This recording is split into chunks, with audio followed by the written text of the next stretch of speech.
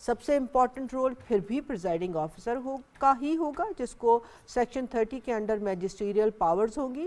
کوئی بھی سیکیورٹی اہلکار پولنگ اسٹیشن کے اندر نہیں جا سکتا، وہ باہر سے تو چیک کر کے ہر ووٹر کو اندر آنے دے گا، مگر نہ وہ کوئی انتخابی عملے کا کام کر سکتا ہے، نہ وہ کسی مبصر کو، میڈیا والے کو روک سکتا ہے یا اس کے ساتھ بحث کر سکتا ہے. اس لیے وہاں پر اس کو کسی کو روکنے کے لیے، اور اگر اس کو کسی پہ شک بھی ہو کہ یہ ٹھیک نہیں ہے اور کوئی ایشو ہو سکتا ہے، تو اس کو پھر بھی پریزائڈنگ آفیسر سے ہی اجازت لینی ہوگی کسی بھی اس کام میں شامل کرنے کی، کوئی بھی ایکشن کرنے کے لیے. اس کے علاوہ انتخابی جو مٹیریل ہے اس کی پولنگ اسٹیشن میں ترسیل اور وہاں سے واپس RO کے دفتر تک، اس کی مانیٹرنگ بھی اور سپورٹ سسٹم بھی وہی دیں گے، مگر پھر وہی بات، اس کا ٹیم لیڈ پریزائڈنگ آفیسر ہی ہوگا. ٹھیک، امپورٹنٹ انفارمیشن آپ نے دی. اور اب اپنے پینلسٹ کا جو آج ہمیں اس پروگرام میں جوائن کر رہے ہیں ان کا تعارف کروا دوں. ہمیں جوائن کر رہی ہیں محترمہ سامیہ علی شاہ، پروجیکٹ ڈائریکٹر ہیں پاپولیشن کاؤنسل سے. سامیہ صاحبہ آپ کو بہت خوش آمدید کہتے ہیں ہم، ویلکم. ہمیں جوائن کر رہے ہیں نوید افتخار، پاکستان کی معاشی صورتحال پہ نظر رکھتے ہیں، معاشی تجزیہ کار ہیں. نوید بہت شکریہ آپ نے ہمیں جوائن کیا. سینئر صحافی اور تجزیہ کار جناب عامر غوری صاحب، آپ کا بھی بہت شکریہ. اور جب ہم پاکستان کی فارن پالیسی اور ممالک کے ساتھ تعلقات کی بات کریں گے تو اس کے لیے ہمیں جوائن کر رہے ہیں بین الاقوامی امور کے ماہر جناب ڈاکٹر ظفر جسپال. ڈاکٹر صاحب آپ کو بھی بہت خوش آمدید کہتے ہیں. اور گفتگو کا آغاز ہم سامیہ علی شاہ صاحبہ آپ سے کریں گے. آبادی ہم دیکھ رہے ہیں کہ کچھ عرصہ تک تو ہم اس پہ بڑا فوکس رہے، لیکن اب کئی سال ہو گئے نہ ہم اس پر بات کر رہے ہیں، نہ ہم اس جانب توجہ نہیں دے رہے. اور ہر چیز کا بنیادی مسئلہ ہے وہ یہی بڑھتی ہوئی آبادی ہے. اور سامیہ اگر میں ایڈ کر پاؤں، کل ہم منشور کا ذکر کر رہے تھے، تو ہم نے جتنی میجر پارٹیز ہیں جن کی جو سٹیک ہولڈرز ہیں، جن کی سیٹس ہوتی ہیں، ہم ان کے منشور میں دیکھا ہر ایک نے آبادی کا ذکر تو ضرور کیا، مگر مجھے جو کمی لگی کہ کوئی عملی نہیں، اقدام کا ذکر نہیں ہے. ہاں وہ کہہ رہے ہیں بہت بڑھ رہی ہے، ہم اس کی کمی کے لیے ہم ڈسکشنز کریں گے، ہم اویئرنیس کیمپینز کریں گے، مگر مجھے لگتا ہے اب بات تو اس سے بہت آگے بڑھ چکی ہے. آپ کو یاد ہے سپریم کورٹ نے 8 پوائنٹ ایجنڈا دیا تھا جس کے انڈر پھر پریزیڈنٹ صاحب کے انڈر ٹاسک فورس بنی تھی، and we have not seen anything. بالکل، اصل میں ہمارا مسئلہ یہی رہا ہے کہ پاکستان کا جو پاپولیشن پلاننگ کا پروگرام ہے وہ 1960s کی دہائی میں شروع ہوا، اور بہت سے ممالک جنہوں نے اس وقت شروع کیا یا ہمارے بعد شروع کیا، وہ لوگ جو ہیں، وہ ممالک جو ہیں اپنی آبادی کو بہت سسٹینیبل لیول پہ لے آئے. لیکن جو سب سے زیادہ امپورٹنٹ چیز رہی ہے ہماری جو آبادی کا تناسب جو ہماری بہت تیزی سے بڑھ رہا ہے، وہ ہم لوگوں کی ایک، آپ سمجھ لیجئے جیسے انہوں نے کہا مینیفیسٹوز میں، ویری فرینکلی ہم تو ایز پاپولیشن کاؤنسل ہم تو بہت خوش ہیں کیونکہ ساری میجر پارٹیز نے پاپولیشن کو ایٹ لیسٹ اپنے مینیفیسٹو میں کمٹمنٹس دیں. یہ ایک آپ سمجھ لیں ایک کنسنسس ریفلیکٹ کر رہا ہے بیکاز ساری میجر پارٹیز نے یہ کیا. اب اس کے لیے عملی اقدامات کیا ضروری ہیں؟ آپ نے ٹاسک فورس کا ذکر کیا. پولیٹیکل کمٹمنٹ کی کمی آپ اس طرح دیکھ لیجئے کہ وہ ٹاسک فورس جو بنی تھی وہ پرائم منسٹر نے ہیڈ کرنی تھی، لیکن ایک دفعہ بھی پرائم منسٹر نے اس کو ہیڈ نہیں کیا. پریزیڈنٹ نہیں، جو اوریجنل ریکمنڈیشن تھی وہ تھی، کیونکہ prime minister is the executive head, president کی مور سیریمونیل ہو جاتی ہے، تو وہ پولیٹیکل کمٹمنٹ. اور دوسرا یہ کہ ہمیں یہ بہت زیادہ ضروری سمجھنے کی ضرورت ہے کہ ہم فیملی پلاننگ یا پاپولیشن مینجمنٹ کو ایک بہت نیرو طریقے سے دیکھتے. آپ نے جیسے ذکر کیا کہ ہماری جو بنیادی چیلنجز ہیں اس وقت، اس میں ایک انڈر لائنگ کاز یہ ہے کہ ہماری آبادی بہت تیزی سے بڑھ رہی ہے. یہ نہیں کہ پاکستان نے ترقی نہیں کی، ہم نے ترقی کی ہے، لیکن it is more like running on the treadmill. آپ بھاگ رہے ہیں لیکن ہم ایک ہی جگہ پہ بھاگ رہے ہیں، تو دیر پر ہم آگے کا سفر پورا نہیں کر سکتے. تو اس لیے یہ بہت ضروری ہے. بہت خوشائن بات ہے کہ سب نے مینیفیسٹوز میں کمٹمنٹ کی ہیں. بہت زبردست ہوگا کہ نئی حکومت آتے ہی جو بھی اپنے معاشی ترقی کے پروگرامز ہیں اس کے اندر یہ بات اگر اجاگر کی جائے، اور اگر پرائم منسٹر جو ہیں اپنی شروع کی ترجیحات والی جو سپیچ ہے اس میں یہ ذکر کریں کہ آبادی کو ایک سسٹینیبل لیول پہ لانا ہے، یہ بہت ضروری ہے۔ سامیہ صاحبہ یہ بڑی اہم بات بھی کی، اور یہ نوید صاحب، سامیہ صاحبہ نے یہ کہا کہ ہم آبادی کو جب دیکھتے ہیں تو ہم اس کے لیے ٹریڈ مل پہ کھڑے ہیں، لیکن دوسری طرف ہم اسی جگہ کھڑے ہیں اور اسی طرح دوڑ لگا رہے ہیں، اور دوسری طرف وسائل جو ہیں وہ بھی اپنی جگہ پہ کھڑے ہیں، وہاں پہ بھی ہم ٹریڈ مل وہاں بھی یہی، پھر ہم یہی آواز اٹھاتے ہیں جی گیس نہیں ہے، بجلی نہیں ہے، گیس نہیں آ رہی، بجلی نہیں آ رہی، غذائی قلت کا ہمیں سامنا ہوتا ہے، ہم ہر چیز اب باہر سے ہی منگوا رہے ہیں، گندم بھی منگوا رہے ہیں، ہم کہتے رہے ہیں ہم زرعی ملک ہیں، تو وسائل تو وہیں کے وہیں کھڑے ہیں۔ اور نوید میں بھی ایڈ کرتی چلوں کہ آبادی اور معاشی مسائل جو ہیں یہ وہ classic resources, availability of resources اور سروس ڈیلیوری کی وہ چکن اینڈ ایگ جنگ ہے، چلتی چلی جا رہی ہے، اور ہمیں معلوم ہے کہ جو ہمارے ایشو ہے، جیسے ہم نے کہا نا ٹریڈ مل پہ ہیں تو وہی IMF ہے، وہی گردشی قرضے ہیں، وہ سارا کچھ، مگر تھوڑا سا تو آپ وی آر ان 2024 آگے دیکھنا ہوگا۔ کیا آپ کو لگتا ہے کہ ہماری اکانومی میں یا ہمارے ملک میں بالکل بھی جان نہیں ہے جو پروڈکٹیوٹی کو یا انکم جنریشن، ریونیو جنریشن کو کوئی جمپ دے سکے؟ کب تک لوگ ریاست کی طرف سے نوکریاں، روزگار کو دیکھتے رہیں گے، اور especially with youth in front of us? So آپ نے بڑی اچھی بات کی۔ ایکچولی میں اکثر یہ کہتا ہوں کہ پاکستان میں ہم مسائل کا ذکر زیادہ کرتے ہیں، اپرچونٹیز کا ذکر کم کرتے ہیں۔ آن اے لائٹر نوٹ میں اس کی مثال ایک دیتا ہوتا ہوں اکثر کہ پاکستانی بہت زیادہ ایک کتاب پڑھتے ہیں، وائی نیشنز فیل، تو میں کہتا ہوں کہ people in Pakistan don't read why nation succeed. بالکل تو ایکچولی کنسٹرینٹس تو دنیا کا کوئی ایسا ملک نہیں ہے جو مسائل آپ نے بتائے ہیں، اگر اس کو یہ نہیں ہے تو کوئی اور مسائل ہے، ٹھیک ہے؟ تو مسئلہ یہ ہے کہ ہم اپرچونٹیز کے بارے میں نہیں سوچتے، اور اس کو میں اکثر کہتا ہوں کہ جو ہے وہ ایکسپینڈنگ اکنامک ایکٹیویٹیز۔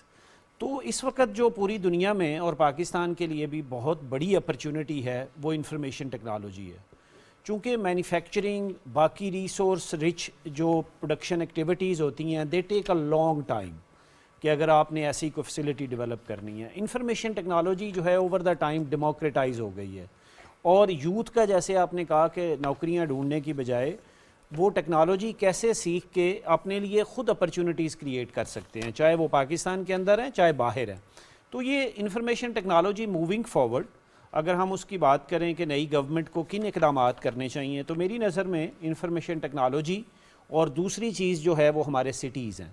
تو میں پہلے انفارمیشن ٹیکنالوجی پہ بات کرتا ہوں، اس میں 4 امپورٹنٹ باتیں ہیں۔ نمبر 1، پاکستان میں اس وقت بھی انٹرنیٹ کی فراہمی جو ہے وہ بہت کم ہے، اور انٹرنیٹ کو جو ہے وہ آپ کو ایسے ہی سمجھنا پڑے گا جیسے ایکسیس ٹو الیکٹریسٹی ہے۔ کسی دور میں ہم نے کہا گاؤں گاؤں بجلی پہنچاؤ، پرابیبلی آج ٹائم آ گیا ہے کہ گاؤں گاؤں انٹرنیٹ پہنچاؤ، اور انٹرنیٹ کی کوالٹی، سپیڈ، افورڈیبلٹی، تو یہ بڑا امپورٹنٹ ہے۔ ابھی بھی پاکستان کے ایک میجر، اگر آپ بڑے شہروں سے باہر نکل جائیں تو انٹرنیٹ کی کوالٹی اچھی نہیں ہے، ایکسپینسو بہت ہے، تو ہمیں انٹرنیٹ کے انفراسٹرکچر پہ توجہ دینی ہوگی۔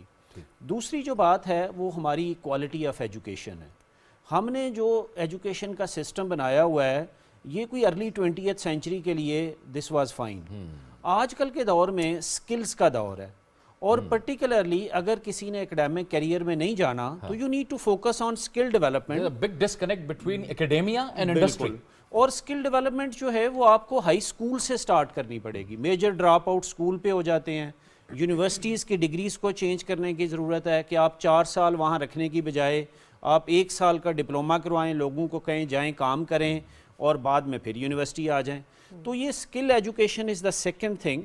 تھرڈ تھنگ، اس میں جو اس وقت مسئلہ آ رہا ہے پاکستان کے اندر، چاہے وہ فری لانسرز ہیں چاہے وہ IT کمپنیز ہیں، تو جو فائنینشیل ٹرانزیکشنز ہیں، یہاں سے پیسے باہر بھیجنا، باہر سے پیسے منگوانا، یہ ایک بہت بڑا چیلنج ہے۔ بہت سارے پاکستانی جو کمپنیز ہیں وہ بزنس یہاں پہ کر رہی ہیں لیکن انہوں نے اپنے اکاؤنٹس باہر کھولے ہوئے ہیں، تو لہٰذا پاکستان اس سے بھی محروم ہو رہا ہے اور اپرچونٹیز بھی کم ہو رہی ہیں۔ جو چوتھی بات انفارمیشن ٹیکنالوجی اپرچونٹی دیتی ہے وہ ویمن کی پارٹیسپیشن ہے لیبر فورس میں۔ پاکستان کے اندر آپ سوشل، کلچرل، موبلٹی کنسٹرینٹ جتنی بھی آپ کہیں وہ ریموو ہو سکتی ہیں IT سے، کہ ابھی خواتین کو اچھی اگر آپ سکل دے دیں، آپ وہ گھر بیٹھ کے بھی کام کر سکتی ہیں، باہر بھی جا سکتی ہیں، لرن کر سکتی ہیں، اپرچونٹیز گین کر سکتی ہیں۔ تو انفارمیشن ٹیکنالوجی جو ہے ویمن کے لیے ایک انیبلر ثابت ہو سکتی ہے. اور جو سیکنڈ میں نے بات کی جو موونگ فارورڈ جو اپرچونٹیز ہیں پاکستان میں، وہ پاکستان کے شہر ہیں. دنیا بھر میں سٹیز کو کہا جاتا ہے cities are engines of growth. اچھا، اور وہ سٹیز آٹومیٹیکلی نہیں بن جاتے. You have to make your cities safer, liveable and prosperous for everyone. آپ نے کلائمیٹ چینج کی بات کی، اگر آپ دیکھیں اسموک کے ایشو، ایئر کوالٹی کے ایشوز، اس کے لیے ہمیں سسٹینیبل سٹیز کی طرف جانا ہوگا، اربن گریننگ کی طرف جانا ہوگا. اور جو لاسٹ بات ہے وہ ہمارے شہروں کے اندر جو یوتھ اور پاپولیشن کی آپ بات کر رہے ہیں، تو یوتھ کو روزگار کی اپرچونٹیز دینا اور ان کو موبلٹی کی اپرچونٹیز دینا، یہ اہم بات ہے. یہ عامر غوری صاحب اسکل ڈیولپمنٹ کی بات کی، اور اس پر آپ بھی بارہا بات کرتے رہے ہیں کہ ہمارا سارا فوکس جو ہے وہ ظاہر ہے وہ 4 سال 6 سال ڈگریز پر تو ہوتا ہی ہے، لیکن اسکل ڈیولپمنٹ نہیں ہے. یورپ کے اندر، باہر کے ممالک کے اندر، خلیجی ممالک کے اندر ایک بہت بڑی ضرورت ہوتی ہے اسکل ڈیولپمنٹ کی، لیکن ایک تو ہم وہ پروڈیوس نہیں کر رہے. دوسرا انٹرنیٹ کی بات کی کہ اس کا ایکسیس اس کو بڑھانا ہے، اس کا پھر پازیٹیو استعمال بھی تو سکھانا ہے کہ آپ نے اس کا استعمال پھر کیسے کرنا ہے اور کیسے اس کو اپنے لیے، اپنی اکانومی بہتر کرنے کے لیے اور ملک کی اکانومی کی بہتر کے لیے استعمال کرنا ہے. کیونکہ کرنا ہے. Thank you. آپ کو پتا تھا کہ میں یہ شرارت کروں گی، بالکل کروں گی، کیونکہ جو آئی ٹی کی بات کی نا ہر جگہ پہنچانا ہے. جیسے ہی اس بات کو آپ پالیسی سازوں کے سامنے ٹیبل پہ رکھیں نا، بیکاز ہم ہمیشہ چیلنجز کی بات کرتے ہیں تو اس لیے ہم سنیں گے وہ نہیں کریں بھائی، مگر اس کی پازیٹیو چیزوں کو ہم انہانس ہی نہیں کر رہے. پاکستان پہ عام طور پہ جاوید اور فوزیہ کرٹیسزم ہوتا ہے کہ پاکستان از اے سیکورٹی اسٹیٹ، لیکن سب سے بڑی انسیکیورٹی تو ہم اندر اپنے پال رہے ہیں اور اس کو پیدا کر رہے ہیں. اور اگر فرض کیا وہ انسیکیورٹی ہمارے اندر ہے تو پھر ہمیں باہر کسی دشمن کی ضرورت نہیں ہے. لیکن یہ جو بات آپ نے کی ہے نا، دیکھیں تجربات پہلے ہوئے ہیں اس طرح کے. آپ کو یاد ہوگا کہ 74 میں پاکستان کو ٹوٹے ہوئے اس وقت مشکل سے 3-3.5 سال ہوئے تھے جب پاکستان میں وزیر اعظم بھٹو نے اسلامی سربراہی کانفرنس کروائی تھی. اور اس کے بعد جو کچھ انہوں نے یہاں پلان رکھا تھا، اس کے بعد ہم نے دیکھا کہ جو سکولز ہیں، جو گورنمنٹ سکولز ہوتے تھے، اس میں 4 سبجیکٹس جو ہیں ان کو انٹروڈیوس کروایا گیا تھا. میٹل ورکس کو، ووڈ ورک کو، الیکٹریسٹی کو اور ایگریکلچر کو. اور اس میں ہوا کیا کہ ہم نے دیکھا کہ پہلی دفعہ پاکستان سے جو میسو دوسری ایگزوڈس ہوئی ہے ورک فورس کی، that was towards Middle East. کیونکہ مڈل ایسٹ اس وقت اتنا جو تھا وہ نہیں تھا، ان کو کام کرنے کی ضرورت تھی. تو ہمارے پہلے والے لوگ جو ہیں وہ تو منگلا ڈیم بننے کی وجہ سے سارے جا کے انگلینڈ میں بیٹھے تھے. اور ہوتا یہ ہے کہ جس وقت فرض کیا یہ لوگ چلے جاتے ہیں اور پھر جو سکسیس سٹوریز بنتی ہیں، جو پیسے بھیجتے ہیں، تو جو سراؤنڈنگ ایریاز میں جہاں وہ رہ رہے ہوتے ہیں ان کے اندر بھی ایک جو ہے امید پیدا ہو جاتی ہے کہ اگر ہمارے بچے بھی اسکل سیکھ لیں گے تو کل کو ہو سکتا ہے وہ بھی چلے جائیں باہر میں. اور پھر ہم نے دیکھا، اور اسی وجہ سے پاکستان جو ہے اس کا سب سے بگیسٹ ارنر جو ہے وہ ریمیٹنسز ہے پاکستان سے جو باہر سے آتی ہیں. لیکن جو سبجیکٹ ہم ڈسکس کر رہے تھے دیکھیں آبادی کا، اس کے اندر میرا یہ خیال ہے کہ جب تک سارے ایلیمنٹس جو عام آدمی کو امپیکٹ کرتے ہیں ان کو جو ہے فوری طور پہ ایکٹیویٹ نہیں کیا جائے گا، اور ایکٹیویٹ جو ہے کسی سسٹین پالیسی کے تحت کیا جائے گا. اس میں مسجد بہت بڑی چیز ہے. اس کی سب سے بڑی مثال ہے کہ BBC کی ایک ڈاکیومنٹری ہے، اس میں ایک پاکستانی آدمی جو ہے اس کی فیملی کو دکھایا گیا ہے اور اس نے خود کہا ہے کہ میں چاہتا ہوں کہ مرنے سے پہلے میرے 100 بچے ہوں. اور جی 97 ہو چکے ہیں. اور اس کی جو حالیہ بیویاں تھیں وہ ساری 16 18 سال کی. ڈیرہ غازی خان اور مطلب راجن پور سے لے کے گیا تھا، دبئی میں رہتا ہے وہ، یعنی شارجہ میں. اور اس کی وہ دیکھ لیں پڑی ہوئی ہے. اب اگر فرض کے 97 بچے ایک آدمی کے ہوں گے، جس طرح میں نے آپ کو ایک پچھلے پروگرام میں کہا تھا کہ 2010 کے جو فلڈ سے اس کے بعد میں نے ٹریولنگ فرام کراچی سے لے کر نوشہرہ تک، تو جب سندھ میں سے گزرے ہیں اور رورل پنجاب میں سے گزرے ہیں، ایوریج فیملی کا سائز 12 بچے، 13 بچے، 17 بچے، ٹھیک ہے نا. اور سورس آف انکم کوئی نہیں ہے، وہی بچے سورس آف انکم ہے. جو بچے جو ہیں 10 سال سے بڑے ہو گئے ہیں وہ کہیں کسی مکینک کے پاس کام کر رہے ہیں، کوئی ٹرک کے ٹائر دھو رہا ہے جہاں پہ رکتا ہے سڑکوں کے کنارے. تو یہ اکانومی نہیں ہے. سیکنڈلی اسکولز، یہ جو سبجیکٹ ہے نا اس کو بڑی انٹیلیجنٹلی آپ بچوں کو اسکول کے زمانے سے بتانا شروع کریں کہ جو آپ کی فیملی کا سائز ہے دیٹ شوڈ بی بیسکلی آپ کے آٹومیٹکلی لنکڈ ہوگا آپ کی اکانومی کے ساتھ، ٹھیک ہے نا. عورت کی جو امپاورمنٹ ہے اس ایشو میں، ہمارے ہاں ہم نے دیکھا کہ عورت اس معاملے میں جو ہے وہ ڈیسیجن لینے کی اس کی طاقت نہیں ہے. یہ جو فیملیز ہیں ان کی ایکسپینشن جو ہے it is largely driven through men. تو یہ میرا خیال ہے کہیں نہ کہیں تعلیم دینے کی ضرورت ہے. اور سب سے بڑی چیز جس طرح بتایا گیا نا کہ سوشل میڈیا، اس وجہ سے کہ جو اب انفلوئنسر ہیں جن کے مطلب 8 ملین 5 ملین فالوورز ہیں ان کو اس میں انوالو کیا جا سکتا ہے. میں آپ کو صرف ایک مثال دوں. ایک میٹنگ جو میں نے اٹینڈ کی پریزیڈنٹ الوی کے ساتھ، انہوں نے بلایا ہوا تھا علماء کو، اور وہ کھانا شانا کھا کے چلے گئے. مجھے نہیں پتا انہوں نے واپس جا کے کیا کیا کیا نہیں کیا.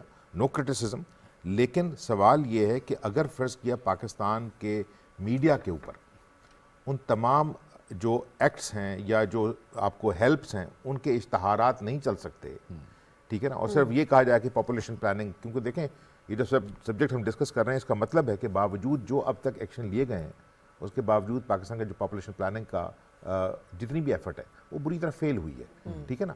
تو اس کے اندر اگر فرض کیا ہم یہ سوچیں کہ ہمارا مذہب کیا کہتا ہے اور ہمارا معاشرہ کیا کہتا ہے، ہماری روایات کیا ہیں، تو پھر تو یہی کام ہوگا. اور تھوڑے عرصے کے بعد جس کو کہہ رہے ہیں کہ پاکستان کی آبادی جو ہے وہ کنٹرول سے باہر چلی جائے گی. بالکل. اور اس میں نا بڑے انٹرسٹنگ فیگرز بھی ہیں ہمارے پاس کہ 2040 تک مزید ہمیں 1,55,00,000 گھروں کی ضرورت ہوگی، 2040 تک 10,40,00,000 نوکریوں کی ضرورت ہوگی، آئندہ 16 سال میں مزید 57,000 پرائمری سکولز کی ضرورت ہوگی، کیونکہ ہمارا ٹوٹل فرٹیلیٹی ریٹ 3.6 ہے جو شاید اس ریجن میں سب سے زیادہ ہے. ہاں آئیں گے آپ، یہ جو نکات اٹھائے ہیں سامیہ صاحبہ آپ کی طرف اس کو لے کے آئیں گے، لیکن ڈاکٹر صاحب کو بھی گفتگو میں شامل کرتے ہیں. ڈاکٹر صاحب، پاکستان اپنی آپشنز تو دیکھ رہا ہے، آپ جو ریجنل جو ہمارا الائنمنٹ ہے یا ہمارے جو تعلقات ہیں اور امیڈیٹ پڑوسی ممالک کے ساتھ جو ہمارے تعلقات ہیں یہ بھی بڑا میٹر کرتے ہیں، پاکستان کی اکانومی کو کنٹریبیوٹ کرتے ہیں. آپ سمجھتے ہیں کہ نئی حکومت جب آئے گی تو اس کے لیے یہ ایک چیلنج ہوگا جن حالات سے ہم حالیہ گزرے ہیں اپنے پڑوسی ممالک کے ساتھ تعلقات میں؟ افغانستان سے بھی ہمیں ایک مسلسل ایک تھریٹ ہے دہشت گردی کی شکل میں، وہ سرزمین استعمال ہو رہی ہے. پھر ایران کے ساتھ بھی چلیں بہتر ہوا کہ ہمارے معاملات بہتر ہو گئے. بھارت کے ساتھ ہمارے تعلقات اپنی جگہ پہ کھڑے ہیں، اگرچہ کہ ابھی ہم دیکھ رہے ہیں کہ بھارت کی ٹینس ٹیم یہاں پر موجود ہے. پاکستان اور بھارت کے اندر 35 سفارتکاروں کا ویزے دیے گئے ہیں.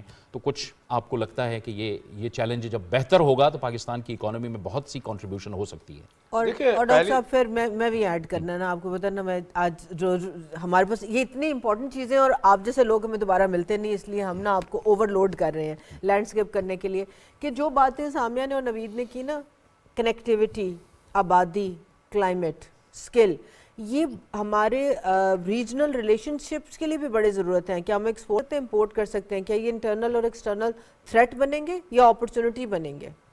دیکھیں ہمیں 2-3 چیزیں تو بڑی کلیئر ہونی چاہیے کہ ہمارے ملک میں جو گورننس ہے، چاہے وہ کسی ڈائمینشن میں آپ دیکھیں تو وہ ہمیں بہتر کرنی پڑے گی. الیکشنز کے بعد اگر آپ پولیٹیکل پارٹیز سے یہ ایکسپیکٹ کرتے ہیں کہ ان کا کلچر وہ ڈیولپ ہو گیا ہے، تو اس سے یہ آپ اندازہ لگا لیں کہ مینیفیسٹوز تو آپ کو ابھی مل رہے ہیں، تو کتنی ان کی میچیورٹی ہے کہ لیڈرشپ جو ہے وہ لوکل باڈی سے آگے موو ہی نہیں کر پا رہی، گلی نالی اور یہی ہمارا چل رہا ہے. ریسرچ کی یہ حالت ہے کہ آپ کے کلائمیٹ چینج کے ساتھ اس دفعہ آپ کی سٹرس بمپر کراپ ہوئی ہے، مگر وائرس آپ کنٹرول نہیں کر پائے اور اس کی مارکیٹنگ آپ نہیں کر پائے. گندم کا آپ کہتے ہیں ہم امپورٹ کرتے ہیں، وہ امپورٹ اس لیے ہوتی ہے کہ کمیشن کھانا ہوتا ہے، آپ یہاں سے اسمگل بھی کرتے ہیں اور سیکنڈ ریٹ اور تھرڈ ریٹ گندم کرتے ہیں جو باہر آپ شاید جانوروں کو بھی نہ ڈالیں. تو یہ ہمارے پرابلمس تو رہیں گے اور ہیں، ان کو آگے سسٹمیٹکلی کرنا پڑے گا. جو سب سے بڑا چیلنج ہے اس الیکشن میں کہ پچھلے 4 الیکشنز کو اگر آپ غور کریں تو ایک انفارچونیٹلی ایک کلچر ڈیولپ ہو گیا کہ الیکشن کے ریزلٹس کو ماننا نہیں. اس سے بھی نکلنا پڑے گا ہمیں. سیکیورٹی تب آئے گی جب میں کہوں گا کہ ٹھیک ہے جیسا بھی بیلٹ تھا میں اس کو اون کرتا ہوں، لیٹس موو اہیڈ. اب آپ کا سوال جو ہے کہ ہمارا جو ریجنل ہے، میرا خیال ہے کہ 1970 مڈ 70 سے لے کے اب تک پہلی دفعہ 50 سال کہہ سکتے ہیں آپ، پاکستان میں یہ ریلائزیشن آئی ہے جو 2-3 ڈیولپمنٹس ہوئی ہیں پچھلے سال میں کہ پاکستان ایک ٹیریٹوریل سٹیٹ ہے. اس کی 2 میں مثالیں دے سکتا ہوں کہ آپ کے افغانستان کے اوپر جو شفٹ ہے پالیسی کا، جو بہت ضروری ہے. کسی بھی سٹیٹ کو دنیا میں آپ دیکھیں کہ بارڈر چیکس ہوتے ہیں، ہر چیز ہوتی ہے. ہم نے تو پچھلے 50 سال افغانستان بارڈر کو اسی طرح سمجھا ہوا تھا کہ جیسے بارڈر ہے ہی نہیں، اور اس کی ایک اپنی اکانومی ڈیولپ ہوگی اور اس کی وجہ سے اب ہمیں چیلنجز آ رہے ہیں. یہی حالات ہمارے ایران کے ساتھ بھی ہیں. ہمیں دیکھنا پڑے گا کہ ہمارے جو انٹرسٹ ہیں وہ کس طریقے سے کیٹر ہوتے ہیں سیکیورٹی وائز، انٹرنل اور ایکسٹرنل. دوسری بات جو آپ نے کہا، انڈیا کے اوپر ہمیں زیادہ خوش فہمی کا شکار نہیں رہنا چاہیے. انڈیا کے ساتھ آپ نے ایک رائیولی ڈیولپ کی ہوئی، انہوں نے ابھی بھی 4 بلین ڈرونز کا کنٹریکٹ کیا ہے امریکنز کے ساتھ. کہنے کو تو وہ چائنا کے اگینسٹ ہے، چائنا کے اگینسٹ کبھی بھی ڈرونز یوز نہیں ہوں گے کیونکہ ہمالیاز بیچ میں اور بہت سے اسٹریٹجکلی لیکن ابھی انہوں نے ہولڈ پہ رکھا ہوا ہے. وہ آپ کے وہ ہولڈ کوئی نہیں ہے، وہ صرف مارکیٹنگ ہے. مارکیٹنگ ہماری ریسرچ انڈیکیٹس کرتی ہے کہ انڈیا alike